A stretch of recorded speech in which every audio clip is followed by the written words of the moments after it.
বৃন্দাবনের সোনার তালগাছ মন্দিরটি এত সুন্দর সেটা না দেখলে আপনারা বুঝতে পারবেন না। সম্পূর্ণ দক্ষিণ ভারতের নাগারা স্টাইলের মন্দিরগুলো যেরকম সুন্দর হয় সেরকমই সৌন্দর্য বৃন্দাবনের এই 60 ফুট সোনার তালগাছ মন্দির। প্রথম দ্বার দিয়ে আমি যখন প্রবেশ করছিলাম তখন 25 থেকে 30 ফুট বিশাল পাঁচিল ছিল। কেন ছিল সেটা আমি পরে বলছি, কিন্তু দ্বিতীয় দ্বারটাও দেখুন। দ্বিতীয় দ্বারে মন্দিরে যখন প্রবেশ করবেন তখনও 25 থেকে 30 ফুট বিশাল পাঁচিল দিয়ে ঘেরা এই মন্দির। আর আমার চোখের সামনে সেই সুবিখ্যাত বজরংবলীর সোনার তালগাছ দাঁড়িয়ে আছে।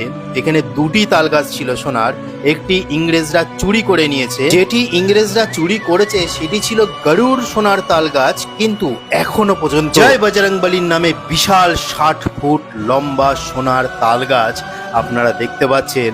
এবং এটি বৃন্দাবনের সবচেয়ে বিখ্যাত জায়গা। আমি আরো কাছ থেকে আপনাদের দেখিয়ে দিই।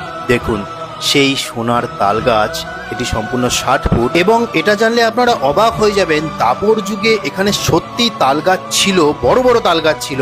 এখান থেকেই আমাদের ভগবান শ্রীকৃষ্ণ যখন কোনো কর্মের সিদ্ধান্ত নিতেন তখন তাদের সখাদের নিয়ে, সখীদেরকে নিয়ে দাপর যুগে এই স্থান থেকেই তিনি সিদ্ধান্ত নিতেন। এবং আমার পাশের যে তাল গাছটি দেখছেন সেটা ইংরেজরা চুরি করে নিয়ে গেছে। তো এইবার আমি একটু মন্দিরটা ঘুরে দেখাবো, কিন্তু আমি প্রথমে বলেছিলাম যে এত বড় বড় প্রাচীর কেন। এই মন্দিরটি মোগল আমলে তৈরি করা হয়েছিল এবং আপনারা জানেন যে মোগল আমলে আমাদের মন্দিরগুলিতে কিভাবে আক্রমণ করা হয়েছিল।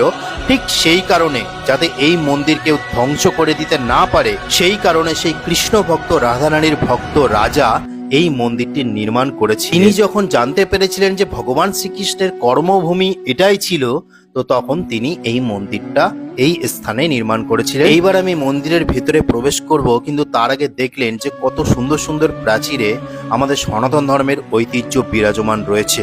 এরকম অনেক প্রাচীর আছে যেটা আপনারা পরিষ্কার দেখতে পাচ্ছেন। আমাদের যে দশম অবতার আছে তার চিত্রকলা এখানে ফুটিয়ে রাখা হয়েছে। এবার আপনাদের মন্দিরের শ্রী বিগ্রহ দর্শন করাবো, সেটা আপনারা দেখুন। সম্পূর্ণ দক্ষিণ ভারতের তিরুপতি বালাজি মন্দিরে যেখানে ভগবান বিষ্ণু বিরাজমান আছে, ঠিক তেমনি এখানেও চতুর্ভুজ রূপে ভগবান শ্রীকৃষ্ণ বিরাজমান আছে। সেটা আপনারা এই দর্শন করুন। এবং এখানেই কিন্তু ভগবান শ্রীকৃষ্ণের কর্মভূমি ছিল সেই শৈশবে আমাদের কানহার।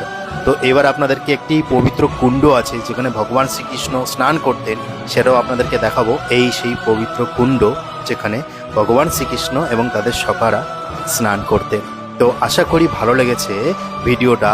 আপনারা বৃন্দাবনে আসলে এই স্থানে অবশ্যই আসবেন। বৃন্দাবন থেকে মাত্র 1-2 কিলোমিটার। হরে কৃষ্ণ, রাধে রাধে।